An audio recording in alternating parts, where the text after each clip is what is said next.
ಭಾರತದ ಏಟಿಗೆ ಪಾಕಿಸ್ತಾನ ಎದ್ದೇಳಲಾಗದಂತಹ ಪೆಟ್ಟು ತಿಂದಿದೆ. ಹೊಡೆತ ತಿಂದ ಬಳಿಕ ಬುದ್ಧಿ ಕಲಿತ ಪಾಕಿಸ್ತಾನ ಕದನ ವಿರಾಮಕ್ಕೆ ಒಪ್ಪಿಕೊಂಡಿತ್ತು. ಆದರೆ ನರಿಬುದ್ಧಿಯ ರಾಷ್ಟ್ರ ತನ್ನ ವರಸೆಯನ್ನ ಮಾತ್ರ ಬಿಟ್ಟಿಲ್ಲ. ಹೀಗಿರುವಾಗ ಭಾರತ ತನ್ನ ನಿರ್ಧಾರವನ್ನು ಮುಂದುವರಿಸುತ್ತಾ ಅನ್ನೋ ಪ್ರಶ್ನೆ ಕಾಡಿದೆ. ಆ ಬಗ್ಗೆ ಒಂದು ರಿಪೋರ್ಟ್. ಏನೆಲ್ಲ ಆಗತ್ತೆ ಹಾಗಾದ್ರೆ ಮುಂದೆ ಅಂತ ಒಂದು ರಿಪೋರ್ಟ್ ಇಲ್ಲ.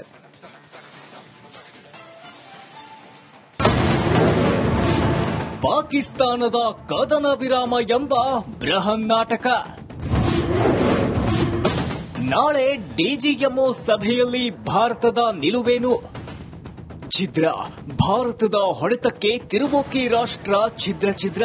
ಭಾರತೀಯ ಸೇನೆ ಪರಾಕ್ರಮಕ್ಕೆ ಉಗ್ರರ ದೇಶ ಚಿಂದಿ. ಧೀರ ಹಿಂದೂಸ್ತಾನದ ಶೌರ್ಯಕ್ಕೆ ಭಿಕಾರಿ ನಾಡು ವಿಲವಿಲ. ಯುದ್ಧಕ್ಕೂ ಮುನ್ನವೇ ಮಂಡಿಯೂರಿದ ಪಾಪಿ ಪಾಕಿಸ್ತಾನ ಕೇವಲ 3 ಗಂಟೆಯಲ್ಲಿ ಉಲ್ಟಾ ಹೊಡೆದು ಭಾರತದ ನಂಬಿಕೆಗೆ ಮತ್ತೊಮ್ಮೆ ಮೋಸ ಮಾಡಿದೆ.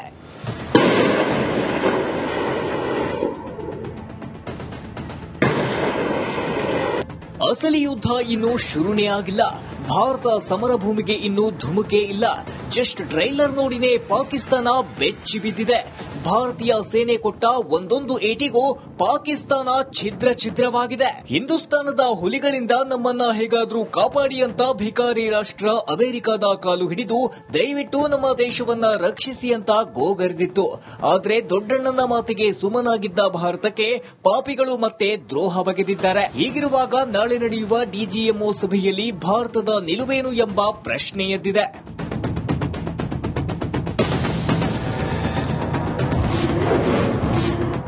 ಭಾರತದ ಮುಂದಿನ ನಡೆ ಏನು? ನಾಳೆಯ ಡಿಜಿಎಂಒ ಸಭೆ ಬಹಿಷ್ಕರಿಸಬಹುದು. ಪಾಕಿಸ್ತಾನ ಕೊಟ್ಟ ಮಾತಿಗೆ ಬದ್ಧವಾದ ರಾಷ್ಟ್ರ ಅಲ್ಲ. ಸಂಧಾನ ಬೇಕಿಲ್ಲ ಎಂಬ ಅಭಿಪ್ರಾಯಕ್ಕೆ ಬರಬಹುದು. ಅಮೆರಿಕಾಗೆ ಕದನ ವಿರಾಮ ಉಲ್ಲಂಘನೆ ಮಾಹಿತಿ ನೀಡಬಹುದು. ಅಲ್ಲದೆ ಪಾಕ್ ಮೇಲೆ ಅಮೆರಿಕ ಮೂಲಕ ಮತ್ತಷ್ಟು ಒತ್ತಡ ಹೇರಿಸಬಹುದು. ಕದನ ವಿರಾಮ ಉಲ್ಲಂಘಿಸಿದ ಪಾಕ್ಗೆ ತಕ್ಕ ಉತ್ತರ ನೀಡಲು ಆಪರೇಷನ್ ಸಿಂಧೂರ ಮುಂದುವರಿಸಬಹುದು. ಆಪರೇಷನ್ ಜೊತೆಗೆ ಪಾಕ್ ವಿರುದ್ಧ ರಾಜತಾಂತ್ರಿಕವಾಗಿ ಮತ್ತಷ್ಟು ಒತ್ತಡ ಹೇರಬಹುದು.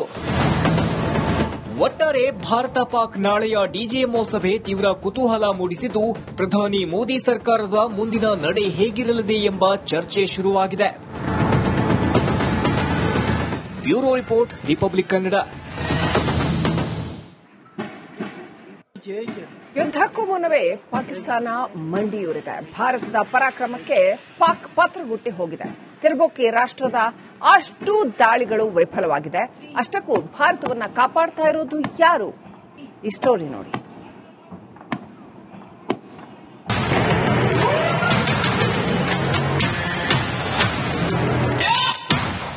ಆಕಾಶದಲ್ಲಿ ನುಗ್ಗಿ ಬಂದ ಡ್ರೋನ್, ಮಿಂಚಿನಂತೆ ಅಪ್ಪಳಿಸಿದ missile, ಸಿಡಿಲಿನಂತೆ ಆರ್ಭಟಿಸಿದ fighter jet.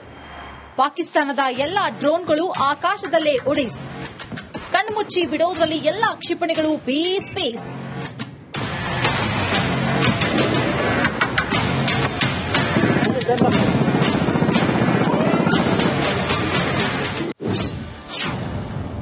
Akash ಆರ್ಭಟಕ್ಕೆ ನಡುಗಿದ Pakistan. Pak ಕ್ಷಿಪಣಿಗಳನ್ನ ಧ್ವಂಸಗೊಳಿಸಿದ Akash.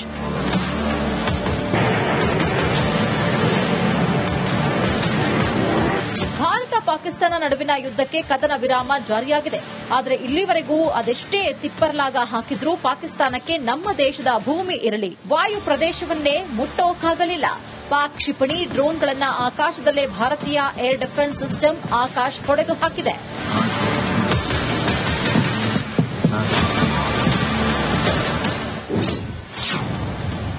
Akash ಇದ್ದರೆ ಇಡೀ ಆಕಾಶ ನಮ್ಮದೇ.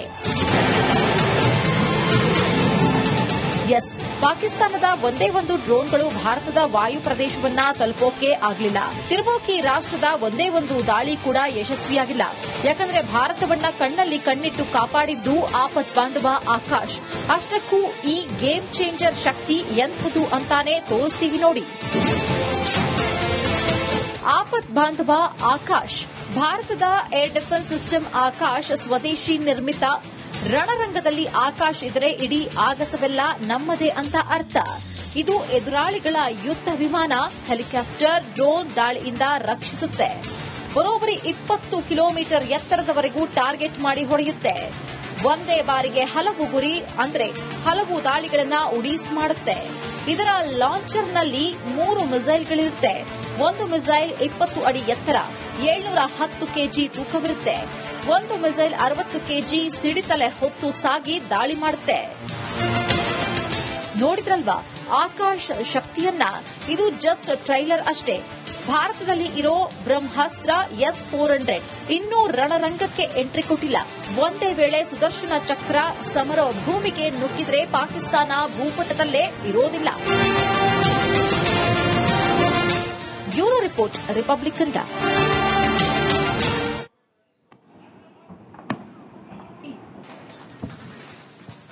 ಭಾರತದ ಏಟಿಗೆ ಪಾಕಿಸ್ತಾನ ಎದ್ದೇಳಲಾಗದಂತಹ ಪೆಟ್ಟು ತಿಂದಿದೆ. ಹೊಡೆತ ತಿಂದ ಬಳಿಕ ಬುದ್ಧಿ ಕಲಿತ ಪಾಕಿಸ್ತಾನ ಕದನ ವಿರಾಮಕ್ಕೆ ಒಪ್ಪಿಕೊಂಡಿತ್ತು. ಆದರೆ ನರಿಬುದ್ಧಿಯ ರಾಷ್ಟ್ರ ತನ್ನ ವರಸೆಯನ್ನ ಮಾತ್ರ ಬಿಟ್ಟಿಲ್ಲ. ಹೀಗಿರುವಾಗ ಭಾರತ ತನ್ನ ನಿರ್ಧಾರವನ್ನು ಮುಂದುವರಿಸುತ್ತಾ ಅನ್ನೋ ಪ್ರಶ್ನೆ ಕಾಡಿದೆ. ಆ ಬಗ್ಗೆ ಒಂದು ರಿಪೋರ್ಟ್. ಏನೆಲ್ಲ ಆಗುತ್ತೆ ಹಾಗಾದ್ರೆ ಮುಂದೆ ಅಂತ ಒಂದು ರಿಪೋರ್ಟ್ ಇಲ್ಲಿದೆ.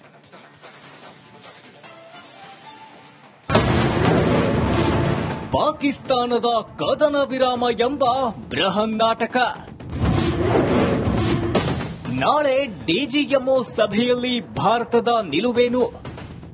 ಛಿದ್ರ. ಭಾರತದ ಹೊಡೆತಕ್ಕೆ ತಿರುಬೋಕಿ ರಾಷ್ಟ್ರ ಛಿದ್ರ.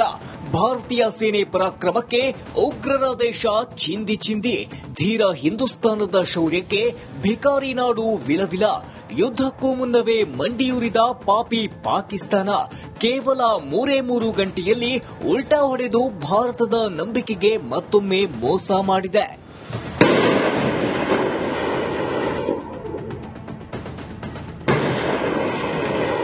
ಅಸಲಿ ಯುದ್ಧ ಇನ್ನೂ ಶುರುನೇ ಆಗಿಲ್ಲ. ಭಾರತ ಸಮರ ಭೂಮಿಗೆ ಇನ್ನೂ ಧುಮುಕೆ ಇಲ್ಲ. ಜಸ್ಟ್ ಟ್ರೈಲರ್ ನೋಡಿನೇ ಪಾಕಿಸ್ತಾನ ಬೆಚ್ಚಿ ಬಿದ್ದಿದೆ. ಭಾರತೀಯ ಸೇನೆ ಕೊಟ್ಟ ಒಂದೊಂದು ಏಟಿಗೂ ಪಾಕಿಸ್ತಾನ ಛಿದ್ರವಾಗಿದೆ. ಹಿಂದೂಸ್ತಾನದ ಹುಲಿಗಳಿಂದ ನಮ್ಮನ್ನ ಹೇಗಾದ್ರೂ ಕಾಪಾಡಿ ಅಂತ ಭಿಕಾರಿ ರಾಷ್ಟ್ರ ಅಮೆರಿಕದ ಕಾಲು ಹಿಡಿದು ದಯವಿಟ್ಟು ನಮ್ಮ ದೇಶವನ್ನ ರಕ್ಷಿಸಿ ಅಂತ ಗೋಗರೆದಿತ್ತು. ಆದ್ರೆ ದೊಡ್ಡಣ್ಣನ ಮಾತಿಗೆ ಸುಮ್ಮನಾಗಿದ್ದ ಭಾರತಕ್ಕೆ ಪಾಪಿಗಳು ಮತ್ತೆ ದ್ರೋಹ ಬಗೆದಿದ್ದಾರೆ. ಹೀಗಿರುವಾಗ ನಾಳೆ ನಡೆಯುವ ಡಿಜಿಎಂಒ ಸಭೆಯಲ್ಲಿ ಭಾರತದ ನಿಲುವೇನು ಎಂಬ ಪ್ರಶ್ನೆ ಎದ್ದಿದೆ.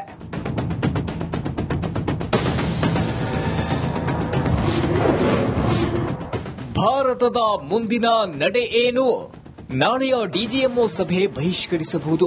ಪಾಕಿಸ್ತಾನ ಕೊಟ್ಟ ಮಾತಿಗೆ ಬದ್ಧವಾದ ರಾಷ್ಟ್ರ ಅಲ್ಲ, ಸಂಧಾನ ಬೇಕಿಲ್ಲ ಎಂಬ ಅಭಿಪ್ರಾಯಕ್ಕೆ ಬರಬಹುದು. ಅಮೆರಿಕಾಗೆ ಕದನ ವಿರಾಮ ಉಲ್ಲಂಘನೆ ಮಾಹಿತಿ ನೀಡಬಹುದು. ಅಲ್ಲದೆ ಪಾಕ್ ಮೇಲೆ ಅಮೆರಿಕ ಮೂಲಕ ಮತ್ತಷ್ಟು ಒತ್ತಡ ಹೇರಿಸಬಹುದು. ಕದನ ವಿರಾಮ ಉಲ್ಲಂಘಿಸಿದ ಪಾಕ್ಗೆ ತಕ್ಕ ಉತ್ತರ ನೀಡಲು ಆಪರೇಷನ್ ಸಿಂಧೂರ ಮುಂದುವರಿಸಬಹುದು. ಆಪರೇಷನ್ ಜೊತೆಗೆ ಪಾಕ್ ವಿರುದ್ಧ ರಾಜತಾಂತ್ರಿಕವಾಗಿ ಮತ್ತಷ್ಟು ಒತ್ತಡ ಹೇರಬಹುದು. ಒಟ್ಟಾರೆ ಭಾರತ ಪಾಕ್ ನಾಳೆಯ ಡಿಜಿಎಂಒ ಸಭೆ ತೀವ್ರ ಕುತೂಹಲ ಮೂಡಿಸಿದ್ದು, ಪ್ರಧಾನಿ ಮೋದಿ ಸರ್ಕಾರದ ಮುಂದಿನ ನಡೆ ಹೇಗಿರಲಿದೆ ಎಂಬ ಚರ್ಚೆ ಶುರುವಾಗಿದೆ. Bureau report, Republic Kannada. ಯುದ್ಧಕ್ಕೂ ಮುನ್ನವೇ ಪಾಕಿಸ್ತಾನ ಮಂಡಿಯೂರಿದೆ. ಭಾರತದ ಪರಾಕ್ರಮಕ್ಕೆ ಪಾಕ್ ಪತ್ರಗುಟ್ಟಿ ಹೋಗಿದೆ.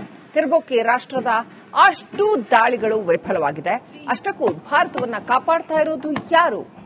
ಈ ಸ್ಟೋರಿ ನೋಡಿ.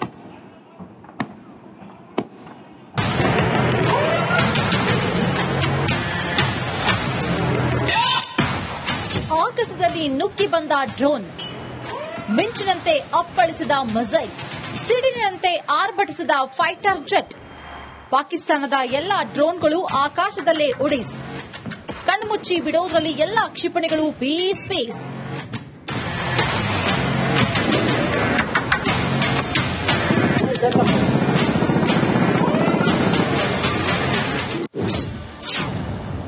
ಆಕಾಶ್ ಆರ್ಭಟಕ್ಕೆ ನಡಗಿದ ಪಾಕಿಸ್ತಾನ್. ಪಾಕ್ ಕ್ಷಿಪಣಿಗಳನ್ನ ಧ್ವಂಸಗೊಳಿಸಿದ ಆಕಾಶ್